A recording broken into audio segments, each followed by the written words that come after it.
Chaos at the Capitol today as protesters acting on behalf of a defeated president successfully disrupted the time-honored tradition of lawmakers counting electoral votes. Supporters of President Trump quickly overwhelmed and outnumbered heavily armed security officers, making their way onto the floor of both the House and Senate as lawmakers and their staff sheltered and waited hours for help. Vice President Mike Pence was among the first rushed to safety, and minutes later the Capitol was on lockdown as protesters laid siege both inside and out. Tonight, President Trump urging the protesters to stand down. President-elect Biden issued a strong condemnation.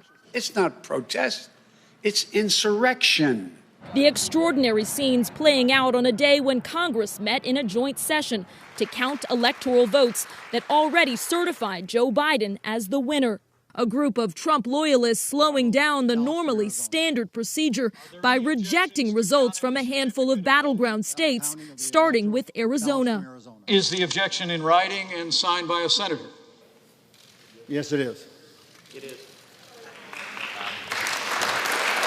A day focused on tradition, ending tonight with the nation's capital on lockdown. That was Team 12's Alice Barr in Washington. The president's supporters also making their voices heard in Arizona, protesting outside the state capitol. And that is where we find Team 12's Bianca Bono. And Bianca, what is the mood right now with the protesters? Well, guys, much quieter than what we've seen throughout the morning and early afternoon. At its peak, I would say there were at least a couple thousand people here, but certainly not the case anymore. The group has shrunk down to about a couple hundred or so of President Trump's supporters. But here's a look at what's happening right now. You could see many of the president's supporters sitting in chairs facing a stage as speaker after speaker get up to talk about claims of election fraud here in Arizona. Now, this Stop the Steal or Protect the Vote rally was certainly not the first of its kind that we've seen. We saw many of these pop up right around the November election outside the elections department, if you'll remember. But the purpose of this particular gathering was for like-minded people to come together to watch Congress certify the election results. Of course, those are results that this group particularly disputes. Some of the speakers we've seen throughout the day today include Kelly Ward, the chair of the Arizona Republican Party. And I will note that many of the supporters of President Trump today booed her when she took the stage. Pinal County Sheriff Mark Lamb was here today. Even a FaceTime appearance from Paul Gosar, who of course is in Washington, D.C. right now. So again, group has significantly shrunk over the past couple of hours or so, but significant in size nonetheless. I did talk to one of President Trump's supporters earlier today, and I asked her at what point she would accept Joe Biden as president. Take a listen. If any, will you accept Joe Biden as the next I will never accept him. He is not the president of the United States of America. He was the Dominion voting systems that was used. He is not our president, and he will never be our president.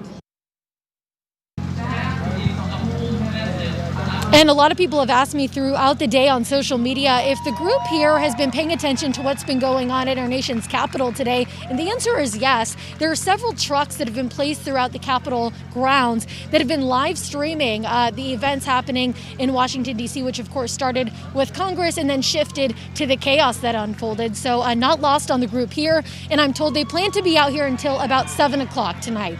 We're live outside the Capitol. Bianca Bono, 12 News. All right, Bianca, thank you. Arizona leaders are weighing in on tonight's shocking turn of events, condemning the riots in D.C. Team 12's Joe Dana joins us live with some of their reactions. Joe?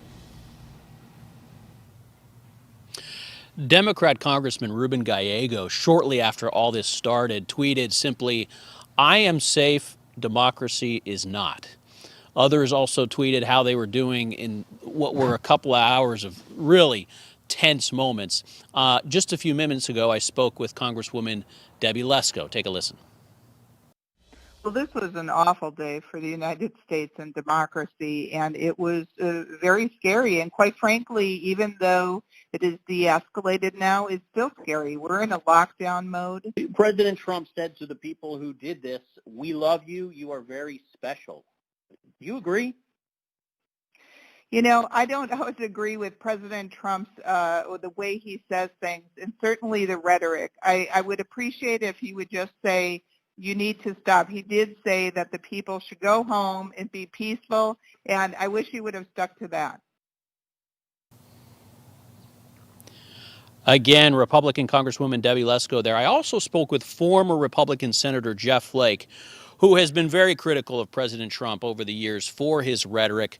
And Senator Flake just outright alleged that Congresswoman Lesko, Congressman Andy Biggs, Congressman Paul Gosar, three prominent Republican representatives from Arizona, he said he believes they know that this election wasn't, quote, stolen, as the president alleges. He says they know that this wasn't rigged and that there was no widespread voting irregularities. And I asked Lesko specifically if she still believes there's evidence that it was stolen, if she sides with the president on that.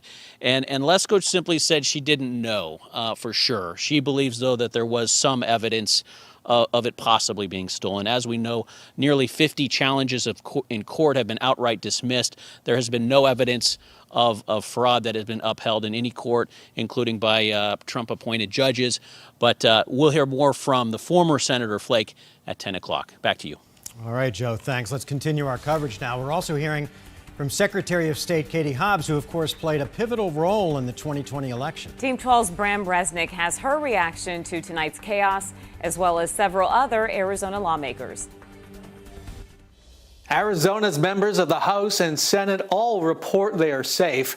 What we've seen over and over again today is Arizona Republicans who've spread baseless claims about the election, blaming Democrats for the violence. I rise up for myself and 60 of my colleagues to object to the counting of the electoral ballots from Arizona. But Congress never got around to voting on Flagstaff Congressman Paul Gosar's objection to Arizona's electoral votes. This was the scene in the House of Representatives just 2 hours later. Arizona Congressman Greg Stanton of Phoenix and Raul Grijalva of Tucson, among many members, grabbing gas masks and evacuating the House, with rioters near their front door. Gosar put the blame for the Trump mob on Arizona's top elections official, Secretary of State Katie Hobbs. He tweeted, "Is Katie Hobbs satisfied with her obstructionism now?" He's blaming me for something he's responsible for. Hobbs now needs police protection because of harassment by Trump supporters. I've been the target of him since the election. He's been making false claims from the get-go. Amid all the chaos, this tweet praising Congressman and Marine veteran Ruben Gallego of Phoenix for helping fellow members with their gas masks. Governor Doug Ducey was a rare Republican voice condemning the mob. The scene at the United States Capitol right now is wrong and has no place in our form of government. All should denounce, and it should end now. In Phoenix, Bram Resnick, 12 News. All right, Bram, thank you. The fight against coronavirus is far from over in Arizona. The State Department of Health Services reported more than 7,000 new infections today and 127 deaths. As of now, Arizona has the worst diagnosis rate in the country, with 1 out of every 119 people in our state testing positive for the virus in the past week. And Maricopa County is moving forward with the next phase of the vaccine rollout before finishing the first phase. Starting on Monday, teachers, law enforcement, child care workers, and anyone over the age of 75 all will be eligible to receive the vaccine. Again, that's starting Monday. Healthcare workers who have not yet received their first dose will still be able to get one. They just won't have priority. So far, 101,000 Arizonans have received their first doses of the vaccine. The recent spike in cases here is the focus of our Bullhorn question tonight. And we want to hear from you. Are you changing your behavior based on the rising number of COVID cases? 92% of you are saying that yes, you are concerned, and about 8%, so not very many there, saying that no, business is as usual. Let us know how you feel about this question. Go to 12news.com/bullhorn, and we're going to check back in on those results coming up tonight on 12 News at 10. A bombshell new recording reveals some big updates in the case against Lori Vallow Daybell and her husband, Chad. The couple is in jail in Idaho after Lori's children who used to live in Arizona, were found dead last year. Team 12's Erica Stapleton has the latest from Idaho and how the Daybells could soon be facing murder charges. This recording is the first time we hear prosecutor Rob Wood say he plans to file charges against both Chad and Lori Daybell for conspiracy to commit murder. I'm just going to tell you right now, we are going to be filing conspiracy to commit murder charges against both Chad and Lori. The recording from October 2020 is a conversation between Wood and Lori's sister, Summer Shiflett, who says she's a witness for the state and defense in this case. They talk about the discovery of J.J. Vallow and Tylee Ryan's bodies, Lori's relationship with Chad, and the possibility of the death penalty. Both Lori and Chad Daybell's attorneys have filed motions to disqualify Wood based on his conduct in the recording, arguing it could influence Lori's sister's testimony. In court filings, Wood objects to any allegations of misconduct. Here's another part of the recording where Wood talks about Chad Daybell. He's highly manipulative. Yeah, I see that. I'm not going to say he's highly intelligent, but you don't have to be highly intelligent to be highly manipulative. He did not care who died, who got hurt. He did not care at all. At this point, those charges have not been filed and no one is charged in the deaths of Lori's children, J.J. Vallow and Tylee Ryan. Right now, both Chad and Lori are charged with conspiracy to conceal or destroy evidence. We'll have more tonight on 12 News at 10 and on the 12 News app. Erica Stapleton, 12 News. Erica, thank you. We have new video tonight coming from inside of the U.S. Capitol. You can see a single police officer trying to stop rioters from breaking into the chamber rooms. The officer calls for backup multiple times, but is forced to confront the group alone. It isn't until they climb several flights of stairs. This is just horrifying to watch. Imagine what was going through that poor man's mind. It wasn't until they climbed several flights of stairs that a small group of officers finally appeared and were able to push the rioters back. Now, videos like this have been surfacing all night, with law enforcement agencies working to gain the upper hand at the Capitol, which has finally been cleared. And as we speak, Congress is getting back to work on certifying the electoral votes tonight. Meteorologist Lindsay Riley is joining us. Lindsay, not too much to complain about in the weather department these days. Not at all. A beautiful week of weather. We had a few fair weather clouds decorating our skies today, and it lent itself to a gorgeous sunset. This is the look out of Florence just about an hour ago. See the pinks and the yellows on the horizon there. Comfortable temperatures, light winds, and the clouds are going to stick around for the next couple of hours, and then after midnight tonight, skies will begin to clear. We're at 67 after reaching a high today of 70 degrees. Notice the moisture up in the Pacific Northwest. That moisture will stay well to our north, but we are getting a little bit of cloud cover from that system. But some of those clouds will begin to clear out as we get into the overnight. So cold temperatures, especially across the high country. Another night of teens and 20s from Winslow over into Flagstaff.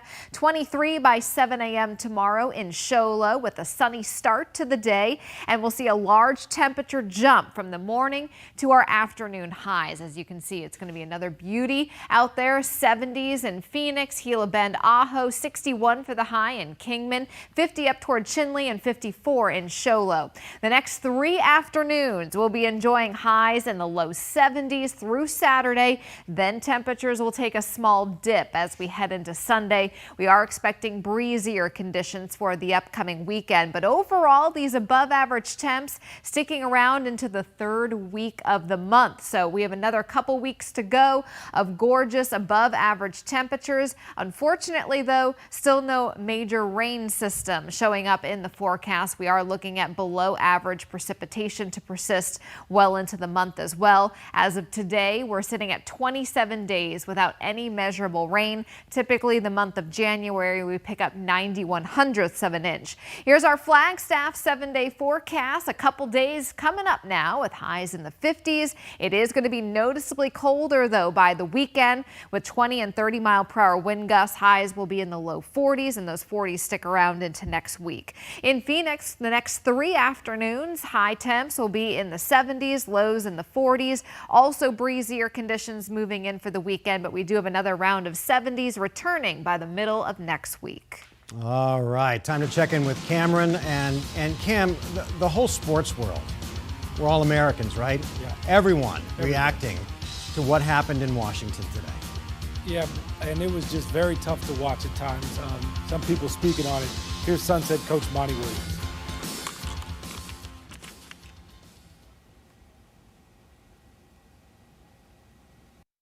For me, the first thing I thought about was my mother. And, we text just to make sure that, stuff like that wasn't leaking out into PG County where I grew up, and it wasn't. And then you think about your, people that that work in the city. I have family members all through DC, Maryland, and Virginia. And so that was where my mind and my heart went. I'm sad for the kids in our country that have to watch this. Our kids are always watching us for behaviors that should be repeated. And I feel bad for them.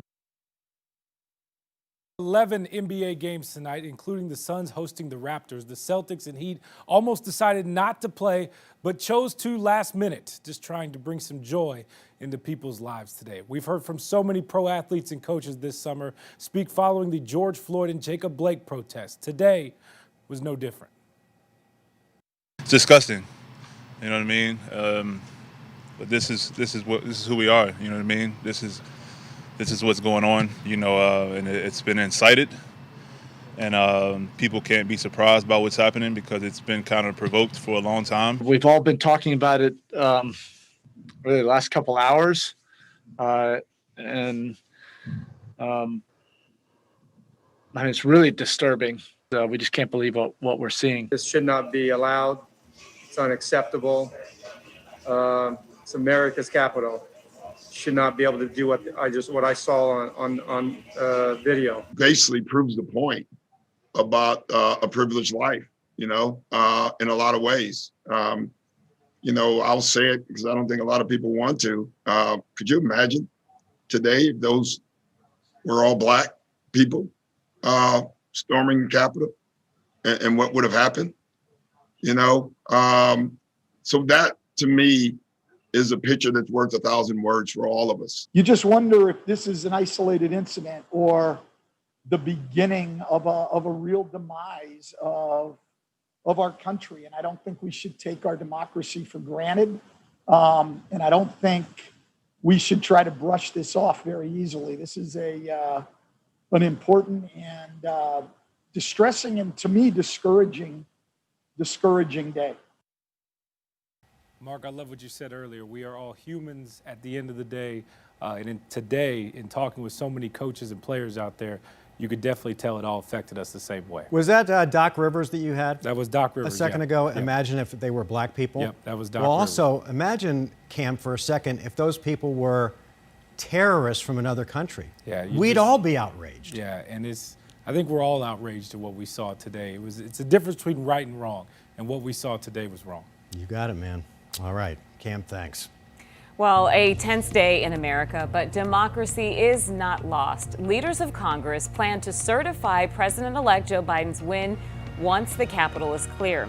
Rioters spent the day storming the building, breaking out windows, wandering around corridors, and even invoking violence, all to protest the 2020 election results. The National Guard is now in place in Washington, working with local law enforcement to detain any remaining rioters and try to restore some order in the nation's capital. Congress has reconvened at this hour and are expected to get back to work on certifying the electoral votes tonight. Although our show may be over now, our coverage is not. You can find the very latest information surrounding today's Capitol protests on 12news.com, as well as our free 12 News app. And we want to thank you for putting your trust in us, especially during tough days like this. We'll see you right back here later on tonight for 12 News at 10.